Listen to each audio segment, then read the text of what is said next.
Salut à tous, aujourd'hui nouvelle vidéo. Aujourd'hui, même toute la semaine, je vais faire des vidéos qui vont aborder pas mal de points par rapport aux nouvelles divisions paliers, que ce soit au niveau de la stratégie, au niveau du budget.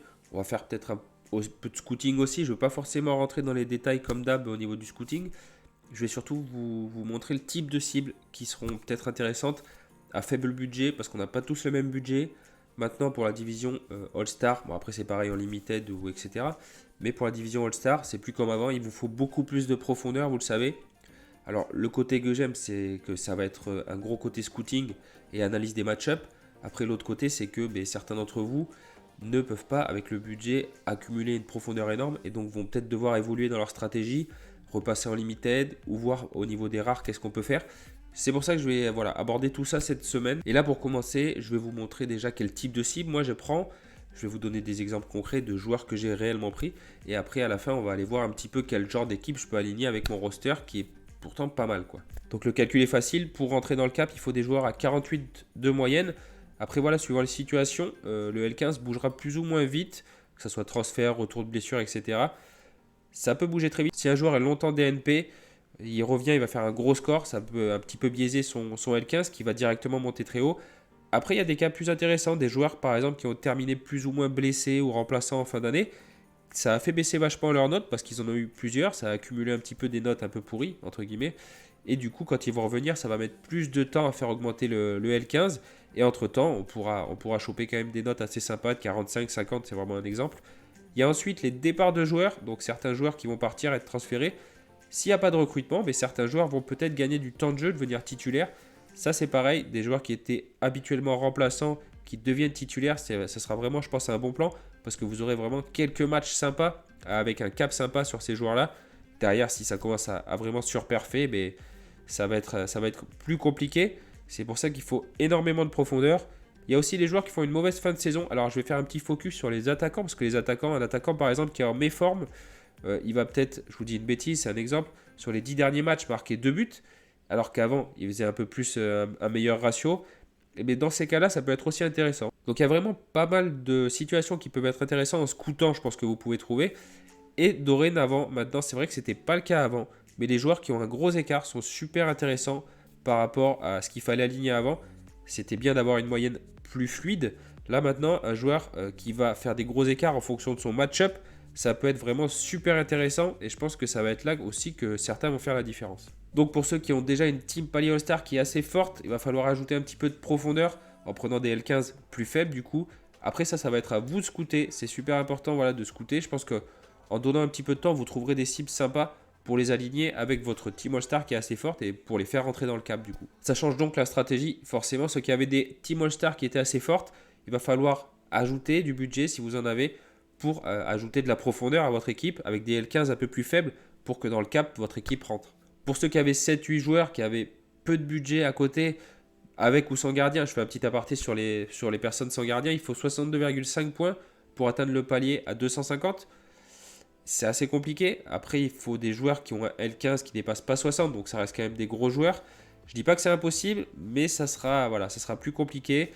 Après, ça va être au niveau de votre budget que vous allez pouvoir soit évoluer dans votre stratégie, soit changer de stratégie. C'est un peu au cas par cas, ça c'est vrai que je ne peux pas répondre d'une manière générale. Donc n'hésitez pas, comme je vous ai dit, à aller sur le Discord, je vous mets en commentaire, ou même à me voir en message privé, qu'on voit un petit peu ce qu'on peut faire ensemble. Et je vous montre vite fait deux cibles. Alors deux cibles, je vous dis surtout pas de les prendre, il n'y a aucune sûreté sur leur situation.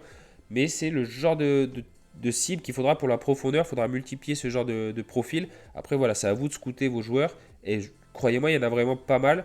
Donc là, c'est Franco Jara, 34 ans. Hein, c'est un peu, il est un peu âgé, mais il a L15 de 31. Moi, j'ai acheté 0,0287. Alors, il y en a un qui a pop à 0,246. Je vais peut-être le prendre même d'ici là. Aucune idée. Parce que je trouve que c'est intéressant. Ça fait 2 ans qu'il fait la banquette à Dallas. C'est un attaquant qui est en contrat jusqu'en juin 2023. Et voilà la rumeur que j'ai lue comme quoi ça sera en discussion assez positive avec le club de Talieres. Lui, il est argentin déjà. Donc apparemment, les négociations avancent bien. C'est pour ça que je vous dis qu'il n'y a rien de sûr. Vérifiez bien toujours la véracité de l'information et du compte parce qu'il y a beaucoup de fausses informations aussi sur Twitter. Donc ça, c'est très important de toujours bien vérifier.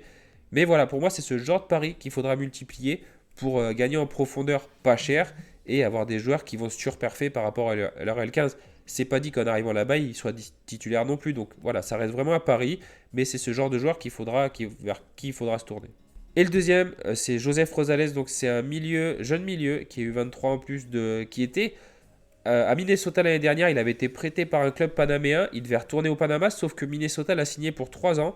Donc c'est un milieu qui joue plutôt défenseur. Il peut jouer milieu gauche aussi.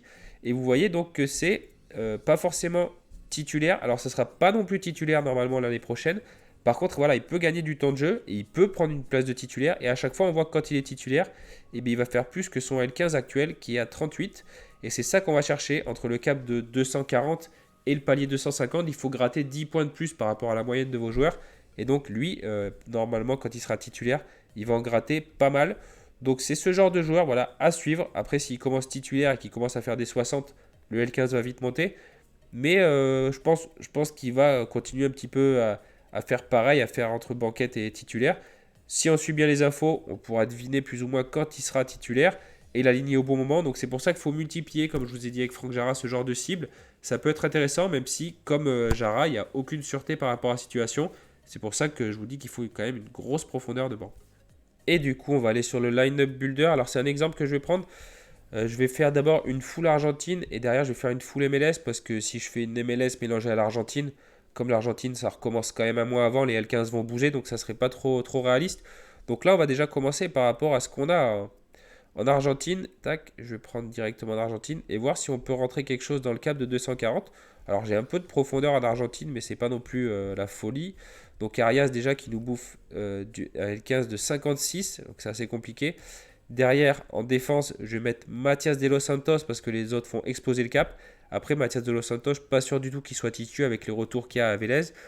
Donc voilà, en milieu, je vais mettre Alan Varela qui a pour moi L15 sous-évalué à 52. En attaque, je vais mettre Avalos à 51.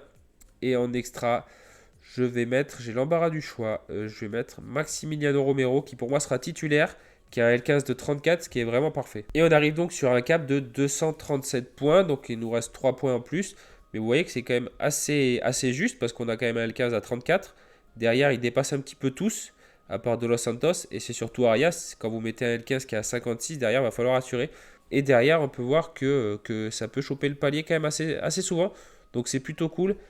Après, je ne prends pas trop en compte, c'est vrai que j'en vois pas mal sur Twitter qui montrent leurs équipes qu'ils avaient alignées la saison dernière en All-Star et ils se disent j'aurais pris tant de paliers. Je pense qu'on ne voit pas les choses de la même façon désormais avec le cap de 240 et ce qu'il faut voilà, pour aller chercher les 250 points. Donc c'est pas trop réaliste de prendre ce qu'on a fait dans le passé vu qu'on a une vision différente de ce qui va se passer par rapport au cap et par rapport au palier 250 et non plus le palier 205. Et on va aller en MLS, j'ai fait spécial MLS mais vous allez voir, en fait j'ai pas ce qu'il faut pour faire entrer un cap de 240. Donc là j'ai Stéphane Frey, je vais mettre Matt Edge. Donc Stéphane Frey c'est 48, parfait. Matt Edge c'est 47, donc c'est top aussi. Niveau du milieu, j'ai que des gros milieux. Bon, je vous en ai parlé de Rosales, pas sûr du tout, donc je vais assurer avec Pozuelo, qui n'a pas de club pour l'instant. Derrière, je vais mettre Darwin Quintero. Et il est reparti en Colombie. Et en extra, je vais essayer de mettre Sébastien Ibeaga qui a été transféré, devrait trouver un peu plus de temps de jeu, mais voilà, rien de sûr non plus. Donc d'ici là, voilà, j'aurai le temps de voir un petit peu plus clair. Et du coup, le cap, il est de 240 piles le cap. Donc même, vous voyez que Quintero, c'est plus MLS. Donc il va falloir que je peaufine un petit peu plus, même ma MLS. Après voilà, j'ai plein de paris comme Latif Blessing par exemple, qui on pensait avec des potes qu'il allait partir de LA, que c'est quand même très fort. Et bien, il est resté à Los Angeles et forcément le problème c'est qu'il est un peu banquette. Après les autres, voilà, je vous en ai parlé de Jara. Et les autres, je ne vais pas déblatérer parce que Tiner Rome, c'est pas couvert, c'est des paris long terme ça. Et Morales et Vela, c'est des L15 qui explosent. Donc vous avez compris, scouting profondeur, beaucoup de profondeur même, pour aller chercher des paliers régulièrement. On va vraiment faire le tour de tout ça toute cette semaine, que ce soit au niveau du budget, des stratégies et du scouting. Donc voilà, restez connectés, je vous souhaite une bonne journée, une très bonne journée même, et je vous dis à bientôt. Salut.